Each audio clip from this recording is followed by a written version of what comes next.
Онсыз да түсініксіз оқиғалар көптеп орын алып жататын. Бұл қоғамның сана сезімін тап басып айту қиын. Сурет авторлары қилы тағдырлар мен келеңсіздіктерді, арпалыс пен әртүрлі жағдайларды өз бояуларымен осылай үйлестірген.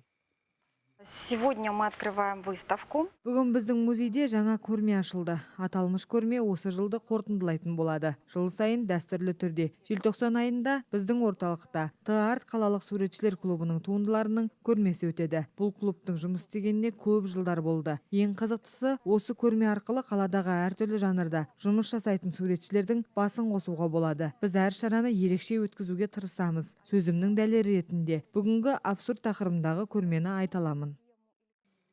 Латынның абсурд деген сөзінің мағынасы мәнсіздік, мағынасыздық, ойға келмейтін өрескелдік дегенді білдіреді. Зерттеу объектісі адамдардың өмірден түңілуі, кәдімгі тіршіліктегі қарым-қатынастың бұзылуы. Суреттерге қарай отыра, осы мағынасыздықтың өзінде белгілі бір мағына, ой жатқанын сезінесің. Соны түсінуге автордың қандай ой айтқысы келгендігіне қызығып, ынтыға түсесің. Қоғам дамуында қарама-қайшылық, адамдардың бір-біріне жат бауырланып кеткен тірлігі, өмір мен қоғамның аласапыраны ойға қалдырады.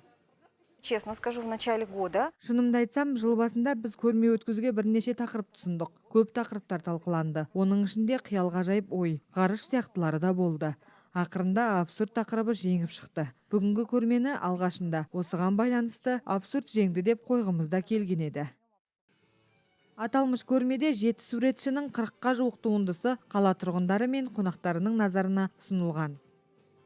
Мы каждый год обычно выставляемся в стенах музея. Біз жыл сайын осы музейде көрме өткіземіз. Жылына бір рет есеп беру көрмесі өтеді. Бүгін міне осы жылды қорытындыламақпыз. Осы жолы ерекше тақырып, абсурдты таңдадық. Бұл тақырыпта тек 7 суретші өз туындысын ұсынды. Көбісі жүрексінді. Себебі бұл өте қиын тақырып. Абсурд көрмедегі суретшілердің туындылары өз ерекшелігімен айғай-шуға толған. Осы заманғы дүниедегі адам баласының көкірегінде жасырынған құлазу мен жалғыздығын, жанұшыра жанталасқандағы үнсіздігін өз дәуіріне тән образбен көрсете білген. Айта кетейік, өзгеше көрме айдың соңына дейін жалғасын табады.